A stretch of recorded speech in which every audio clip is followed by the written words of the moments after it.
Hello everyone, welcome back to Start Smart Learning where success begins. मैं हूं चंद्रानी दे आपके साथ। आज हम डिस्कस करेंगे 10 जुलाई 2020 के करंट अफेयर्स। चलिए शुरू करते हैं हमारा आज का session. Broadcasting ban on Indian news channels in Nepal. Nepal ने इंडिया के कुछ चैनल्स को न्यूज़ चैनल्स को बैन कर दिया है। कहा गया है 9 जुलाई 2020 को इंडिया के स्टेट ओन दूरदर्शन न्यूज़ और डीडी न्यूज़ को छोड़कर नेपाल के मल्टी सिस्टम ऑपरेटर्स जो है उसने एक बैन नोटिस इशू किया है, जिसमें उन्होंने कहा है कि इन दो दूरदर्शन और डीडी न्यूज़ को छोड़कर बाकी सारे चैनल्स को नेपाल में न्यूज़ चैनल को बैन कर रहे हैं।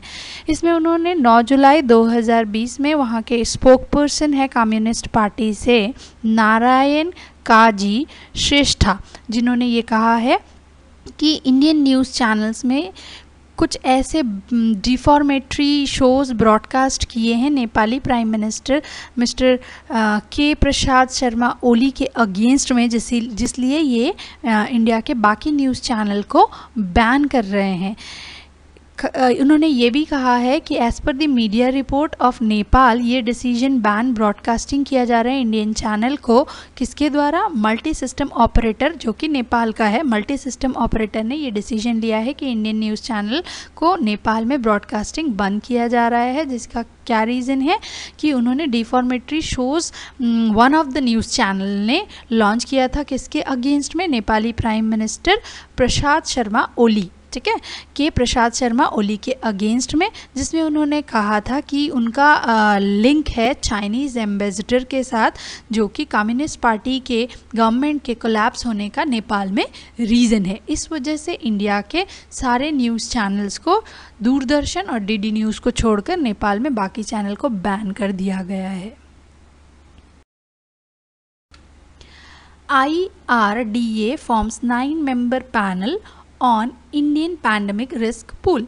तो insurance regulatory and development authority of India ने एक टास्क ग्रुप बनाया है 9 मेंबर्स का और पैनल बनाया है, जिसमें वो पैंडमिक की वजह से जो रिस्क अराइज होंगे उसके लिए पूल करेंगे कि क्या क्या सोल्यूशन पॉसिबल्स है जो इंश्योरेंस सेक्टर में आ सकती है। तो IRDA ने 9 मेंबर की एक वर्किंग ग्रुप बनाया है जो पॉसिबिलिटी को एनालाइज करेंगे, स्टडी करेंगे पैंडमिक रिस्क पूल के लिए। ये पैनल के जो हेड होंगे, चेयरपर्सन होंगे, वो है सुरेश माथुर, जो कि एग्जीक्यूटिव डायरेक्टर है IRDA के। ये बेसिकली डील करेंगे ऐसे रिस्क को एनालाइज करने में जो अराइज हुए हैं कोविड-19 पैंडमिक की वजह से। साथ ही साथ ये जो हेल्थ एमरजेंसीज अराइज हुई है उसके लिए रिकमेंड करेंगे क्या स्ट्रक्चर्स हो सकता है, क्या ऑपरेटिंग मॉडल्स यूज़ करेंगे फॉर द गिवन पूल, ठीक है। ये उन्होंने डिस्कस किया है ये 9 मेंबर मीटिंग में, जो रिपोर्ट मीटिंग सबमिट करेगी। इसमें यह भी कहा गया है कि ये जो पैनल है, ये जो कमेटी है, ये 2 मंथ्स के अंदर, दैट मीन्स 8 वीक के अंदर अपना रिपोर्ट सबमिट करेगी IRDA को। और ध्यान रहे IRDA का हेडक्वार्टर कहाँ पर है? हैदराबाद में। 15th इंडिया और European Union summit to be held on 15th July virtually.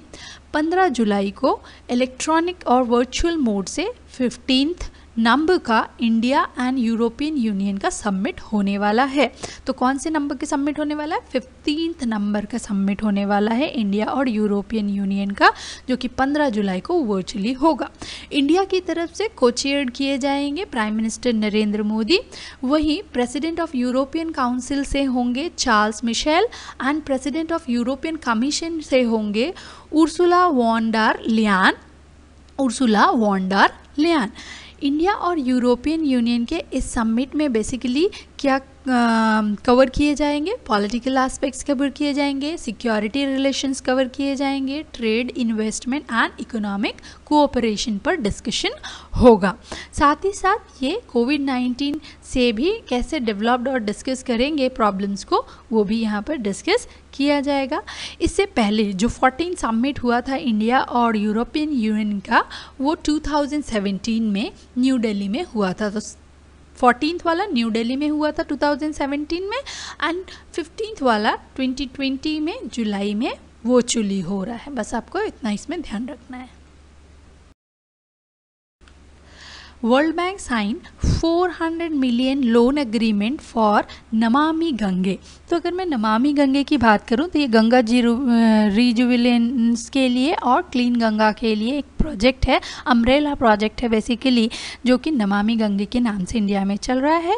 ये प्रोजेक्ट स्टार्ट हुआ था जून 2014 में, जो कि टोटल 20,000 करोड़ का एक अम्ब्रेला प्रोजेक्ट है गवर्नमेंट ऑफ इंडिया का, जिसके लिए अभी वर्ल्ड बैंक ने एक अग्रीमेंट साइन किया है $400 मिलियन का गवर्नमेंट ऑफ इंडिया के साथ, जो एनहेंस करेगा नमामि गंगे प्रोग्राम को, जो कि रिजुविनेट करेगा गंगा रिवर को। नमामि गंगे एक अम्ब्रेला प्रोग्राम है और इसमें कई सारे इनिशिएटिव्स कंसंट्रेट किए गए हैं गंगा को इम्प्लीमेंट करने के लिए, गंगा को क्लीन करने के लिए, और ये अंडर आता है national mission for clean Ganga. तो ध्यान रखना, Namami Gange national mission for clean Ganga के अंडर एक प्रोग्राम है। इसमें काफ़ी सारी चीज़ों को कवर किया गया है, काफ़ी सारे एस्पेक्ट्स को कवर किया गया है, जिसमें है sewage treatment, infrastructure, cleaning, afforestation, industrial monitoring, development, biodiversity and public awareness को हम नमामि गंगे के अंदर बेसिकली वर्क कर रहे हैं। तो इस न्यूज़ में ध्यान रखना है, वर्ल्ड बैंक के साथ गवर्नमेंट ऑफ इंडिया का नमामि गंगे प्रोजेक्ट के लिए $400 मिलियन का अभी अग्रीमेंट डील हुआ है, लेकिन टोटल कॉस्टिंग प्रोजेक्ट की 20,000 करोड़ का है और नमामि गंगे जून 2014 से भारत में चल रहा है। Prime minister approves agriculture infrastructure fund. तो प्राइम मिनिस्टर ने अभी अभी अप्रूव किया है एग्रीकल्चर इंफ्रास्ट्रक्चर फंड को, ठीक है। तो यूनियन कैबिनेट, जिसमें प्राइम मिनिस्टर भी इंक्लूडेड है, उन्होंने अभी अप्रूव कर दिया है पैन इंडिया लेवल पर, है ना। सेंट्रल गवर्नमेंट ने एक स्कीम लॉन्च किया है जिसका क्या नाम है, एग्रीकल्चर इंफ्रास्ट्रक्चर फंड। ये एग्रीकल्चर इंफ्रास्ट्रक्चर फंड में मीडियम टर्म और long term depth financial facility, that means loan दिया जाएगा। कैसे प्रोजेक्ट्स के लिए, पोस्ट हार्वेस्ट मैनेजमेंट इंफ्रास्ट्रक्चर, ठीक है। फसल कटाई के बाद किस तरह से उन्हें रखना है, तो कोल्ड स्टोरेज वगैरह जैसे होता है उस टाइप से ये कह रहे हैं मैनेजमेंट इंफ्रास्ट्रक्चर। और दूसरा कम्युनिटी फार्मिंग एसेट्स के लिए भी ये लोन देंगे। तो ध्यान रहे, प्राइम मिनिस्टर ने अभी अभी एक स्कीम लॉन्च की एग्रीकल्चर इंफ्रास्ट्रक्चर फंड, जिसमें वो लॉन्ग टर्म और मीडियम टर्म लोन प्रोवाइड करेंगे, जो कि बेसिकली दो चीज़ों पर बेस्ड है। एक तो post harvest management infrastructure and community farming assets के लिए। लोन का ड्यूरेशन जो होगा वो 10 ईयर का होगा, जिसमें 1 लाख करोड़ रुपए लोन दिया जाएगा। किनको दिया जाएगा, कोऑपरेटिव सोसाइटीज़ को, PFOs को, that means farmer product organisations को, सेल्फ हेल्प ग्रुप्स को, फार्मर्स को और स्टार्टअप्स को 1 लाख करोड़ रुपए, बस ये आपको ध्यान रखना है। 1 लाख करोड़ रुपए का लोन 10 साल के लिए दिया जाएगा। इसमें साल का इंटरेस्ट कितना लिया जाएगा, ओनली 3% पर एनम का इंटरेस्ट यहाँ पर लिया जाएगा, ये आपको ध्यान रखना है। इसमें उन्होंने ये भी कहा है कि लोन अमाउंट जो है वो 4 किश्तों में दी जाएगी। पहली किश्त 10,000 करोड़ की होगी, बाकी के 3 किश्त जो होंगे वो 30,000 करोड़ के, तब जाकर ये 1 लाख करोड़ रुपए का लोन कंप्लीट होगा। तो पहली किश्त 10,000 करोड़ की और next year the next year the next year 30,000 का लोन दिया जाएगा, जिस पे टोटल इंटरेस्ट कितना मिलेगा, टोटल इंटरेस्ट मिलेगा, देना होगा 3% सालाना। बस आपको यही ध्यान रखना है कि प्राइम मिनिस्टर ने कौन सा प्रोग्राम लॉन्च किया, कितने साल के लिए लोन दे रहे हैं, किस प्रोजेक्ट के लिए लोन दे रहे हैं, कितना लोन दे रहे हैं, इंटरेस्ट कितना होगा। और लास्ट पॉइंट में ये दिया है कि ये मैनेज किया जाएगा management information system platform, that means computerise system से ये एग्रीकल्चर इंफ्रास्ट्रक्चर फंड को मैनेज किया जाएगा। Book title Mahavir the soldier who never died release. तो आपको ध्यान रखना है, एक नई बुक अभी नोवेल रिलीज हुई है, Mahavir the soldier who never died. तो इसमें आपको राइटर का नाम याद रखना है ना, और किस किस थीम पर या किस चीज़ के बेस्ड पे ये नॉवेल लिखा गया है, थोड़ा सा बैकग्राउंड भी आपको यहाँ पर ध्यान रखना है। अब हम बात करें तो इस बुक के राइटर है के श्री कुमार और रूपा श्री कुमार। नाम ध्यान रखिएगा, के श्री कुमार एंड रूपा श्री कुमार अपनी अभी एक नॉवेल रिलीज़ किए हैं जिसका टाइटल है Mahavir the soldier who never died. ये बेसिकली इंडो चाइना बैटल जो हुआ था 1962 में, वहाँ की एक पेट्रोटिक स्टोरी है। कैसी स्टोरी है? पेट्रोटिक स्टोरी है करेज और सेल्फलेस लव की, जो कि क्या किसके लिए लिखा गया? मेन जो हीरो है वो है जशवंत सिंह रावत, जो कि 1962 के वॉर में एक सोल्जर थे। ठीक है, नाम ध्यान रखिएगा कैरेक्टर का, जशवंत सिंह रावत लेजेंडरी सोल्जर थे। ठीक है, अब ये जो नॉवेल है इसे पब्लिश कर रही है रूपा पब्लिकेशंस के थ्रू, एंड ये रिप्रेजेंट किया जाएगा इंडिया का बिगेस्ट लिटरेरी एजेंसी है द बुक बेकर्स में इसे रिप्रेजेंट किया जाएगा। ये बुक जो है ऑनलाइन और ऑफलाइन दोनों मोड में अवेलेबल होगा। तो ध्यान रखिएगा, बुक का टाइटल और नॉवेल का टाइटल है Mahavir the soldier who never died. के श्री कुमार एंड रूपा श्री कुमार किस पर है बेस्ड? एक पेट्रोटिक स्टोरी है, इंडो चाइनीज़ बैटल जो 1962 में हुई थी।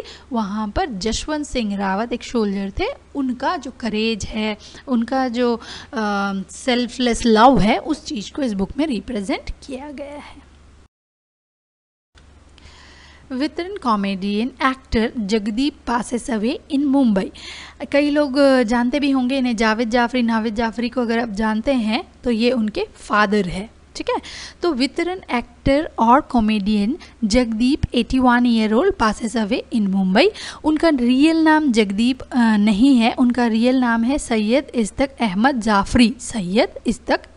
जाफरी, जिन्होंने ऑलमोस्ट 400 फिल्में बनाई हैं और सबसे ज़्यादा वो फेमस हुए हैं शोले फिल्म में। आपने एक कैरेक्टर याद होगा सूरमा भोपाली से वो काफ़ी फेमस हुए हैं। उनके बहुत सारे रोल है, जैसे पुराना मंदिर, हम पंछी एक दल के, और अंदाज़ अपना में सलमान खान के फादर का रोल इन्होंने बहुत पॉपुलरली प्ले किया है। इनको लाइफ टाइम अचीवमेंट भी दिया गया है आईफा की तरफ से, ध्यान रखिएगा, लाइफ टाइम अचीवमेंट मिला हुआ है इनको।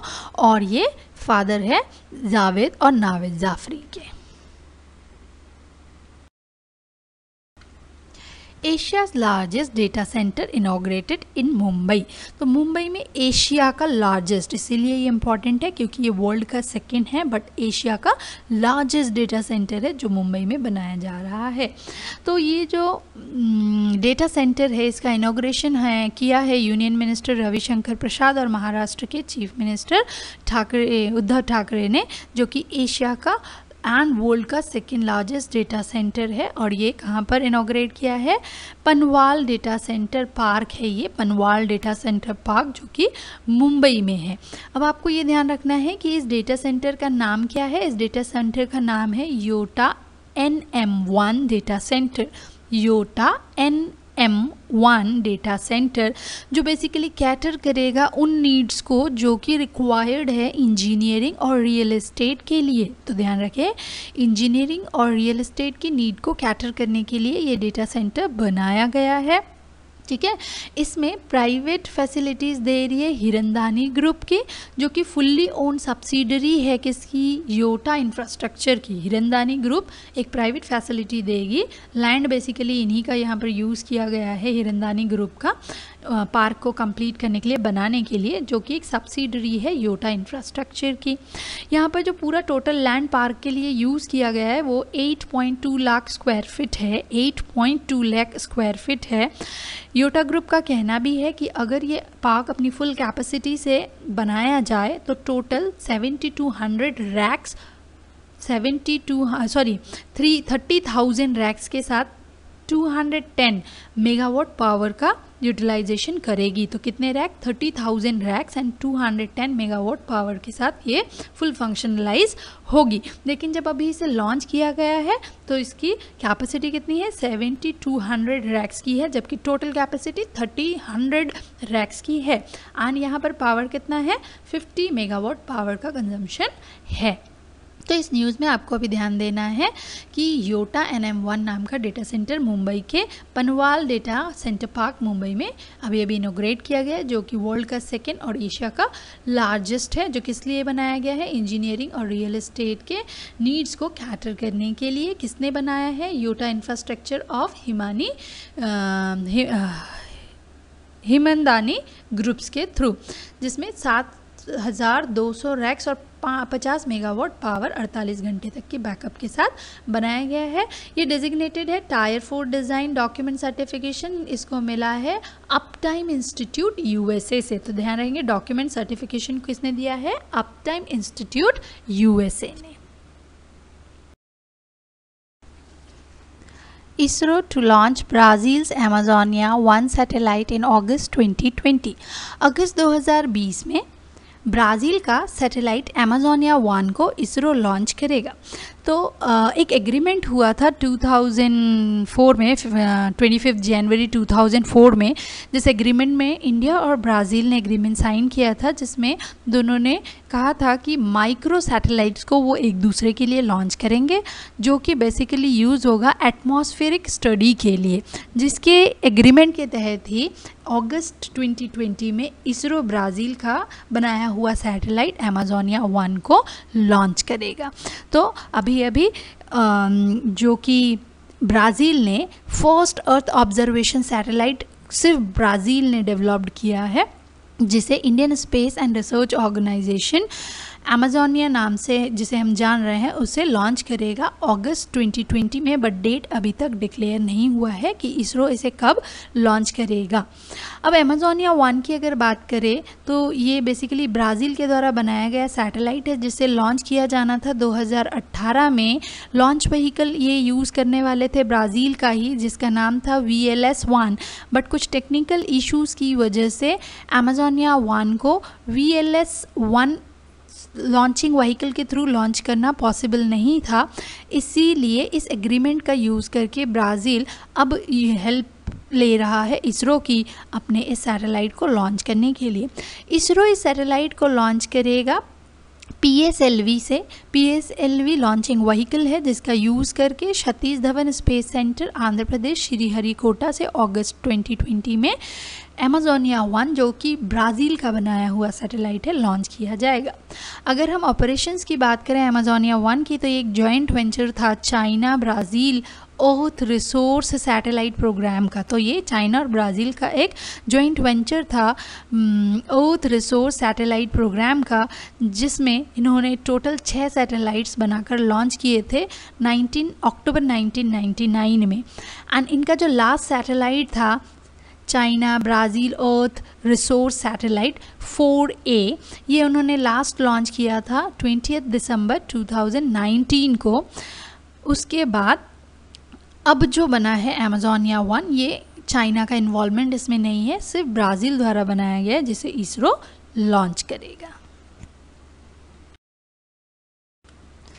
Maldives Sri Lanka eliminate measles and rubella ahead of target 2023।